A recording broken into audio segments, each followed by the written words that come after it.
V vsej svoji bogati zgodovini je osnovno šolo Šmihev obiskovalo veliko število učencev in učiteljev. Ponosna sem, da sem učila tule v Šmihelu, pravzaprav najstarejši šoli v Novem mestu. Za seboj, tu sem soustvarjala tudi zgodovino te šole. 15 let sem učila, 10 let sem bila ravnateljica. V bistvu se je vse skupaj začelo tukaj v Šmihelu z delitvijo deške in dekliške šole pred 125 leti in mislim, da je šlo kar nekaj velikih ljudi iz te šole. Če se pošalim, med njimi sem bil tudi jaz. To je vse bila šola Šmihev. Sveda včasih nas je bilo mnogo več, v tistih najboljših časih, več kot 1000 na 5 lokacijah.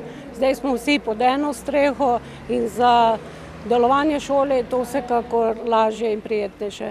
Obeležitvi lepega jubileja navkljub pa so misli vodstva šole že usmerjeni v prihodnost. Naša vizija je razvijati sposobnosti vsakega učenca, dati učencem čim več znanja in v tem letu nam to super uspeva, saj imamo do sedaj že 15 državnih prvakov v tekmovanju iz znanja.